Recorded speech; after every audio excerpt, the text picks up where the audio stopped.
guys? My name is Zack, and today I am driving a 1967 Kaiser Jeep M725. Up front is a 5.9 liter turbo diesel straight six, and down below is a 5-speed manual transmission. Now I am super excited to be driving whatever the heck this thing is, because it is so cool. It started life as a 1967 Kaiser Jeep M725. However, it has been heavily modified, and we'll talk about how throughout the video. But if you would like to submit your own vehicle and have it reviewed here on the channel, you can head on over to my website, zackpradel.com/submit.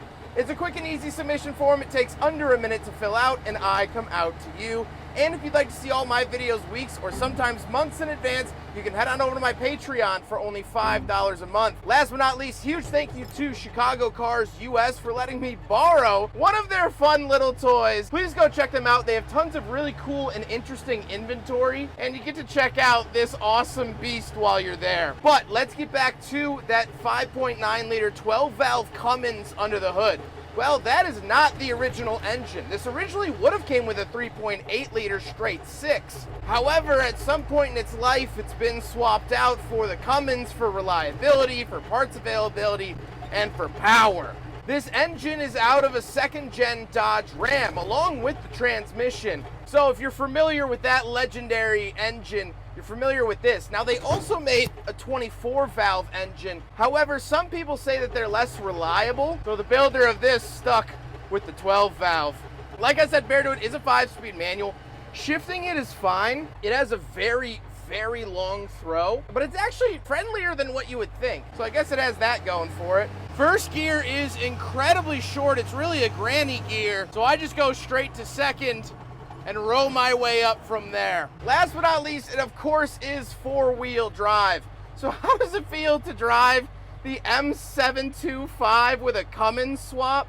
It's aggressive, not gonna lie, it's a lot. You bounce and rattle around. This is a military-built vehicle, and that'll become even more clear when we get into the interior. This was used by the military throughout the 1960s. Kaiser Jeep, which was formerly Willis Overland, built the Jeeps for World War II. So this is kind of their lineage of those war Jeeps. And so it rides and drives like one. It jostles you around. I have these aftermarket seats, so my driving position is awful. I'm almost in the fetal position while driving it, which is surprisingly not my preferred method of driving an automobile, but I have to say it's a very engaging full body exercise. With that stuff out of the way, let's talk about the interior. Well, in front of me I have a single aftermarket tachometer. The steering wheel has 4 bolts, that's it. The turn signal says control assembly directional signal with a part number from the US government. To the left, I do have buttons for windshield wipers and 2 mysterious buttons that I have no idea what they do. I have a laughably small climate control vent, I assume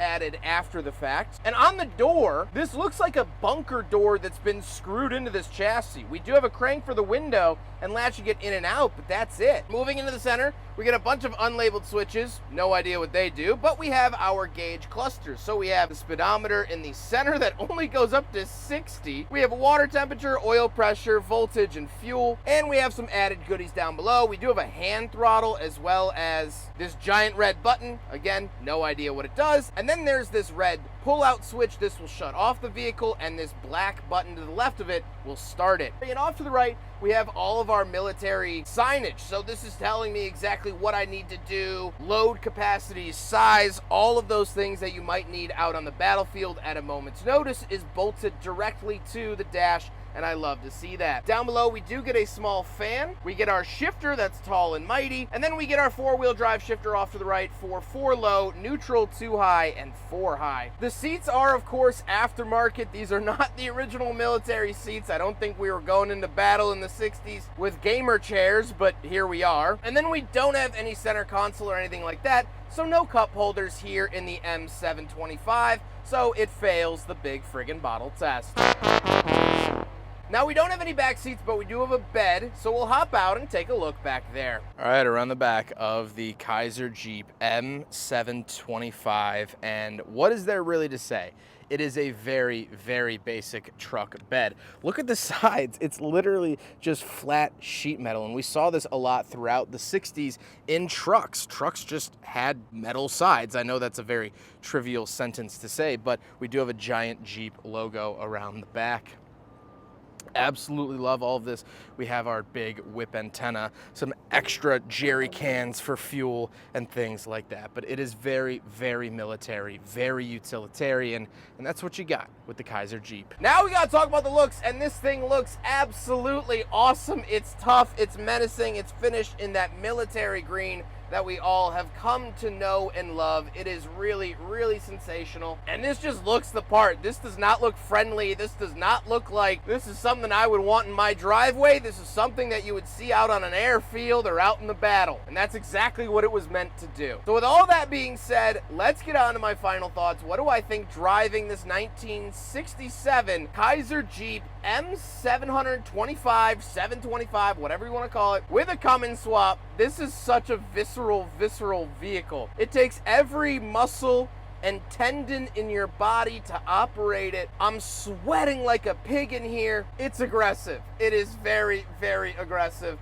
And that Cummins swap just turns up the heat. It's faster than it ever was. It's more reliable than it ever was. It has more grit and more pulling power than it's ever had in its entire life. This thing is something that I don't want to find waiting for me under my bed. That is for dang sure. Now, Kaiser Jeep is very interesting. So Jeep has been passed around like a beach ball at a concert, originally with Willis, and then Willis merged with Willis Overland, and then Kaiser Frazier got involved, and then it was Kaiser Jeep, and then AMC bought it, so it was just Jeep from AMC, but now it's Jeep from Chrysler. And even this vehicle, it's been chopped up, it's been modified, it's been changed. I don't really know what this is, but that's okay. You don't have to know what everything is. You don't have to know why things happen. Just experience what's happening. There is a big history to Kaiser, and I'd love to dive into it with a more stock example. But sometimes we get caught up in the facts. We get caught up in the dates and model numbers and part numbers and engine displacements, and we just don't spend enough time just feeling. Yes, this truck is a mishmash of not only history but parts, but it delivers one solid feeling, the feeling of muscle, the feeling of security, the feeling of brute. That's what this truck is all about. It's not about, oh, well, actually, in 1967, they started offering the side markers on the left side instead of the... No, be gone, Poindexter. This is about the raw feel. This is about getting it done. This is about being in the moment, and that's what this truck offers. This is one scary, in-your-face moment, but you gotta face it head on if you want to feel alive. And driving this, you feel so alive. I hope you guys enjoyed the video. Huge thank you to Chicago Cars US for letting me borrow this military truck, whatever the heck you want to call it. They are absolutely wonderful. Please go check out their inventory found in the description below. I don't think you'll regret it, but I hope you guys enjoyed the video. Don't forget to rate the video, comment on the video, and subscribe if you really liked it. Take care, guys.